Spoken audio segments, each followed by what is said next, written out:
Assalamualaikum warahmatullahi wabarakatuh. Kembali jumpa dengan saya Setiawan Tiadatara.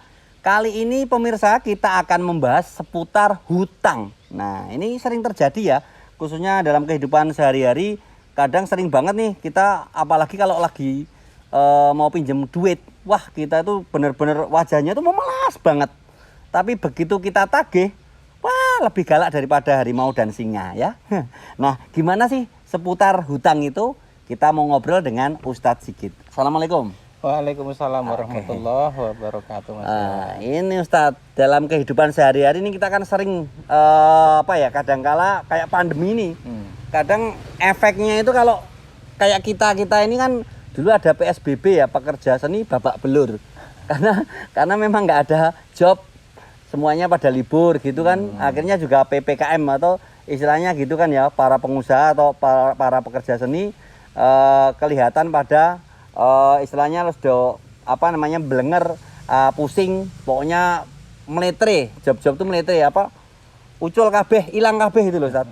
Sampai dengan utang dan sebagainya. Iya. Ini sebenarnya pripun ya istilahnya terkait masalah hutang ini. Karena kehidupan sehari-hari kita agak lepas dari itu. Iya. Bismillah wassalatu wassalamu ala Rasulillah wa ala alihi wa ashabihi wa mawala. Jadi hutang itu dalam istilah fikih masuk dalam transaksi muamalah, ya. Hubungan-hubungan kita dengan orang lain, ya. Dan hutang itu bukan sesuatu yang tercela sebetulnya, karena Nabi pun juga berhutang, gitu. Pernah ya? Pernah berhutang. Ya. Hanya Nabi kemudian menjelaskan bahwa kalau memang tidak mengharuskan untuk berhutang, itu sebisa mungkin tidak sampai berhutang. Kenapa? Karena orang yang berhutang itu akan menanggung beban psikologis yang luar biasa, ya. Ketemu dengan orang yang dia pinjami itu juga ada kekhawatiran, ketakutan, ditagih piye dan seterusnya. Sampai kadang-kadang mencari jalan lain ben ora ketemu.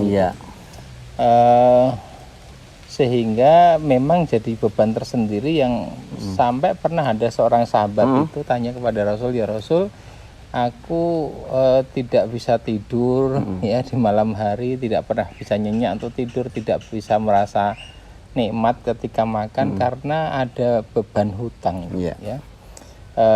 Adakah engkau bisa memberikan nasihat kepadaku atau doa yang bisa aku baca agar Allah melunasi hutang-hutangku, gitu.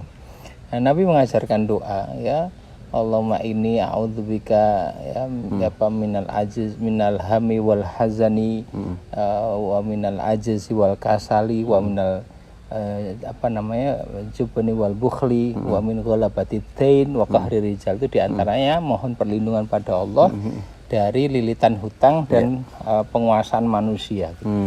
Sebab orang kalau sudah terlilit hutang itu dia dalam kuasa orang yang dia pinjam, ya, orang yang dia pinjami, orang yang berpiutang itu, ya, yang mempunyai piutang lah, menjadi pihak yang kemudian lemah posisi tawarnya dan seterusnya. Maka sahabat ini kemudian mengamalkan ya doa yang diajarkan oleh Nabi ini, dan Allah memampukan ia untuk kemudian bisa melunasi hutangnya.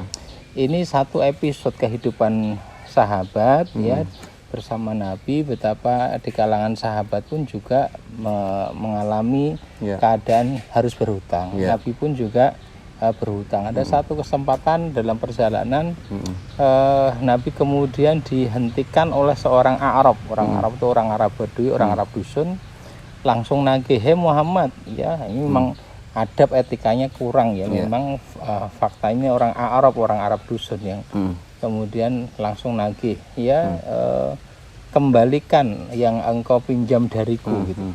Sempat ada sahabat itu Umar bin Khattab itu marah besar, ya, karena tampak kurang adab, kurang etika dengan Nabi itu. Tapi Nabi mengatakan, biarkan wahai Umar, memang aku meminjam sesuatu padanya, ya, tolong berikan apa yang dia minta, ya, bayarkan terlebih dahulu.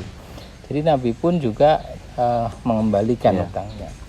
Dan kita mendapatkan di dalam Quran itu ayat paling panjang, itu ayat tentang hutang.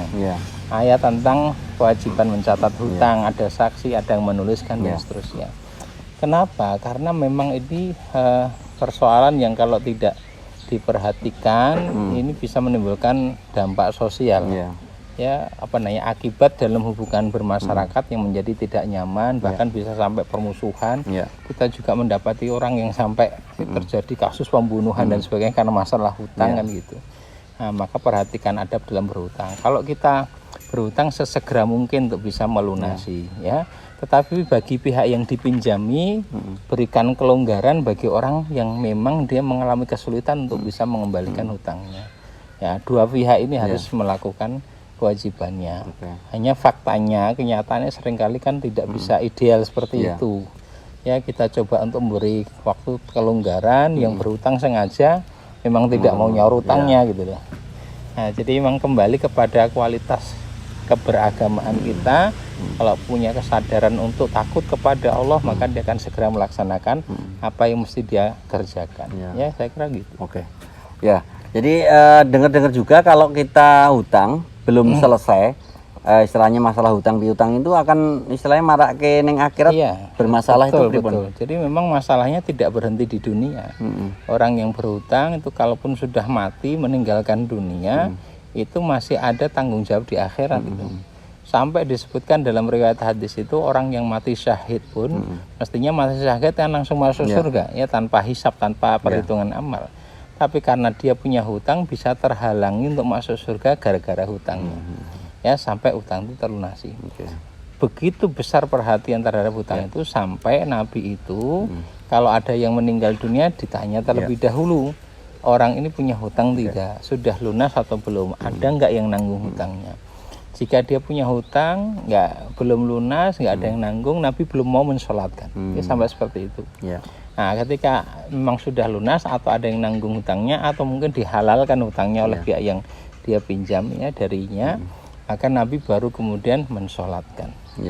Ini supaya di akhirat sudah tidak punya lagi tanggung jawab terhadap hutang ini. Saya kira begitu. Baik. Jadi seperti tadi ya, termasuk ini tadi ketika Rasulullah pernah berhutang itu beliau berarti menyelesaikannya waktu itu pripun? Ya, Rasul kan teladan.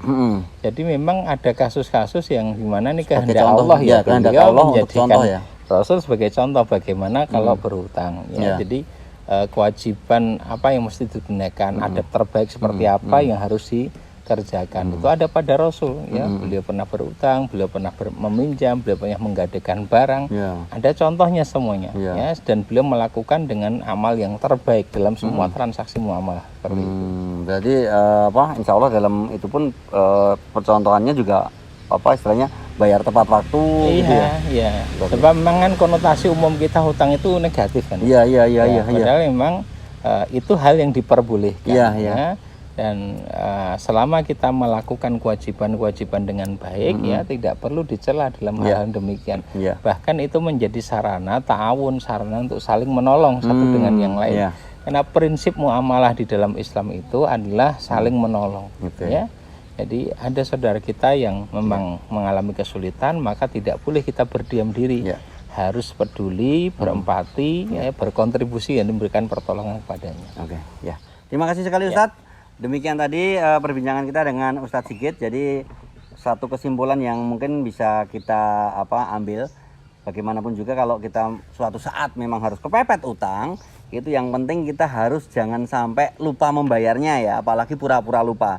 Yang jelas bagaimanapun juga itu ada pertanggungjawaban akhirat, sehingga harus segera mungkin dilunasi. Kalau nggak sempat melunasi ya mungkin ahli warisnya dan sebagainya Ustaz ya, biar nggak jadi tanggungan di akhirat nanti. Terima kasih perhatiannya, kita jumpa lagi di lain kesempatan. Wassalamualaikum warahmatullahi wabarakatuh. Waalaikumsalam.